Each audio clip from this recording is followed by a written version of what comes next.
भारतीय सेना ने 500 हेलिना टैंकबस्टर मिसाइलों का आदेश देने का निर्णय लिया है। इंडिया तैयार है 31 MQ-9B प्रेडेटर ड्रोन्स को भारतीय नौसेना और वायुसेना के लिए खरीदने के लिए नौसेना चीफ ने इसे पुष्टि की है। हाल और CSIR ने तेजस इंजन बेडोर पर समझौता किया है। क्या भारत रूसी S-400 एयर डिफेंस सिस्टम को रिवर्स इंजीनियर करने की कोशिश कर रहा है? यह अंतर्राष्ट्रीय मीडिया सोच रहा है। आर्मेनिया भारत से और सैन्य उपकरण खरीदने का इरादा कर रहा है, आर्मेनियाई मीडिया ने बताया है। इंडियन आर्मी के पास एक नया प्लान है। वो चाहते हैं कि उनके रुद्रा और LCH प्रचंड अटैक हेलीकॉप्टर्स में हेलिना एंटी टैंक मिसाइल्स लगे। इन मिसाइल्स को इंटीग्रेट करने का काम अगले साल शुरू होने वाला है और जब ये कंप्लीट होगा, प्रोडक्शन भी स्टार्ट हो जाएगी। हेलिना मिसाइल का रेंज है 8 किलोमीटर्स और ये टैंक्स को डिस्ट्रॉय करने में कैपेबल है। इस मिसाइल को हाई एल्टीट्यूड एरियाज में भी टेस्ट किया गया है, जहां पर वो सक्सेसफुली टैंक टारगेट्स को डिस्ट्रॉय करने की कैपेबिलिटी दिखा रहा है।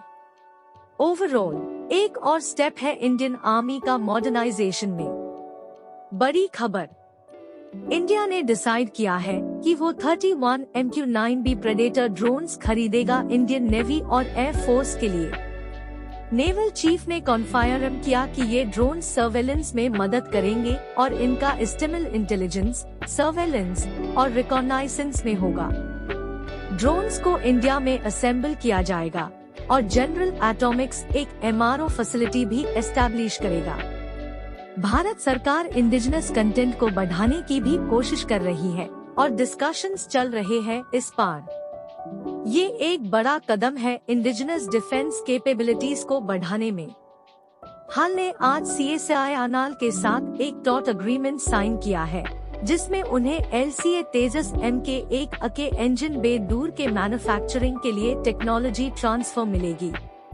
तेजस MK-1A एक स्वदेशी 4.5 generation all weather multirole fighter aircraft है, जो इंडियन एयर फोर्स के लिए बनाया गया है। CSIR ने तेजस के कंपोजिट पार्ट्स के लिए टेक्नोलॉजीज डेवलप की है, जिसमें फिन और रडर, विंग स्पार्स और विंग फ्यूसलेज फेयरिंग्स शामिल है।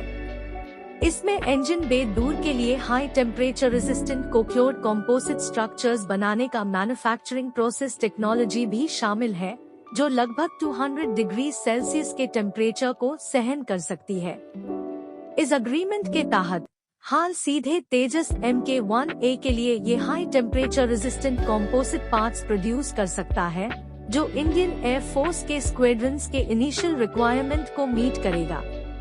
भारत ने कुछ बड़ा प्लान बना रखा है S-400 जैसे एयर डिफेंस सिस्टम का अपना वर्जन बनाना का।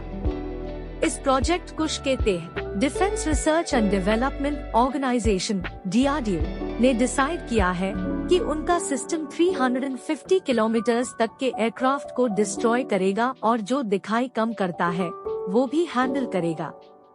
बेसिकली इंडिया S-400 को बीट करने का सोच रहा है, लेकिन क्या ये सच में अपना सिस्टम बनाएगी या बस S-400 को डिस्गाइज करके ले लेगी, इस पे कुछ कंफ्यूजन है। कुछ लोग कह रहे हैं कि इजराइल के साथ कोलैबोरेशन से भी कुछ हो सकता है।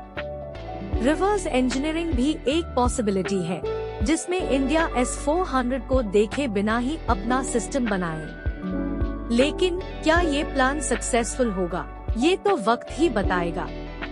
आर्मेनिया और इंडिया का नया डील। आर्मेनिया लेगी $41 मिलियन की मिलिट्री इक्विपमेंट इंडिया से, including anti drone systems.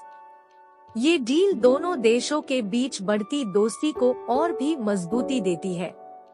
Armenia ने जेन एंटी ड्रोन सिस्टम का कॉन्ट्रैक्ट साइन किया है, जिसमें इक्विपमेंट के साथ मेंटेनेंस और ट्रेनिंग भी शामिल है। इस सिस्टम की मदद से ड्रोन्स को डिटेक्ट और न्यूट्रलाइज किया जा सकता है। आर्मेनिया अजरबैजान के साथ हुई कॉन्फ्लिक्ट्स के बाद अपनी एयर डिफेंसेस को मजबूत करना चाहती है। इसके अलावा आर्मेनिया ने पहले भी इंडियन से multiple launch rocket systems, anti tank rockets और एम्यूनेशन खरीदी थी। रशिया के साथ टेंशन बढ़ने पर आर्मेनिया दूसरे आर्म्स सप्लायर्स की तलाश में है। फ्रांस के साथ भी हाल ही में 2 आर्म्स डील साइन हुई है।